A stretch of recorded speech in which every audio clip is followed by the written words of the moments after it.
Bonjour, bonjour, bonjour. Aujourd'hui, c'est le 14 mai. Bienvenue à notre méditation. Nous méditons toujours dans Apocalypse. Qui sont ces personnes qui sont devant le trône de l'agneau? Apocalypse 22, verset 14. Heureux ceux qui lavent leurs robes afin d'avoir droit à l'arbre de vie et entrer par les portes de la ville.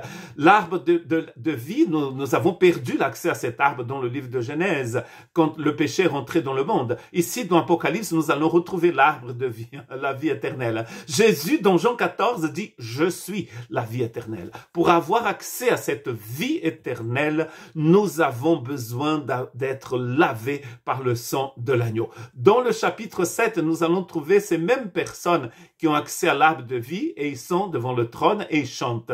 Je lui dis, mon Seigneur, tu le sais. Et il me dit, ce sont ceux qui viennent de la grande tribulation. Ils ont lavé leurs robes et ils les ont blanchis dans le sang de l'agneau. Ceux qui sont devant le trône de l'agneau et qui chantent viennent d'une grande tribulation. La vie, vous savez très bien, c'est une grande tribulation. Et nous avons besoin, pour échapper en fait, à la perdition, quand on sort de la grande tribulation, il va falloir que nos robes soient lavées dans le sang de l'agneau. Et c'est la seule façon d'être devant le trône de l'agneau. Nous allons trouver donc ces mêmes personnes représentées ici par deux prophètes dans Apocalypse 11, 11. Après les 3 jours et demi, nous avons 3 ans et demi, 3 jours et demi, un esprit de vie venant de Dieu entra en eux et il se tient sur leurs pieds. Et une grande crainte s'empara de ceux qui les voient.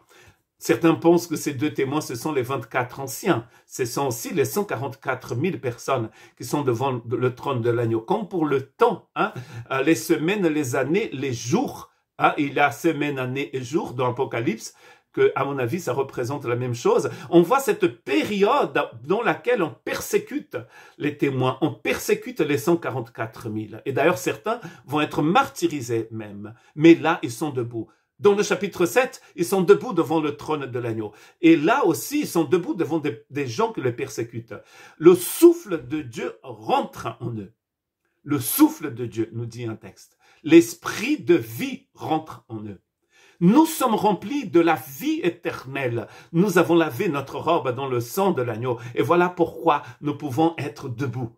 Dans le chapitre 14, verset 1, nous allons trouver les 144 000 sur le mont Sion avec l'agneau. Je regardais et voici l'agneau se tenait sur la montagne de Sion et avec lui 144 000 personnes qui avaient son nom et le nom de leur père écrit sur leur front.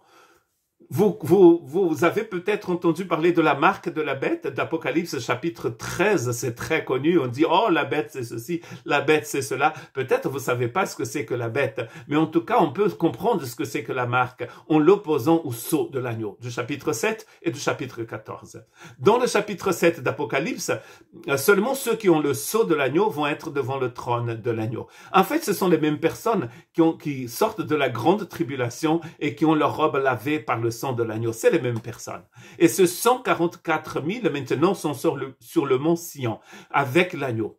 Pourquoi peuvent-ils être avec l'agneau sur le mont Sion? C'est parce qu'ils ont le sceau du Père sur leur front. Ils appartiennent à l'agneau. Ceux qui ont la marque de la bête appartiennent au dragon. Ceux qui ont le nom du Père sur leur tête appartiennent au Seigneur et à l'agneau. N'est-ce pas incroyable?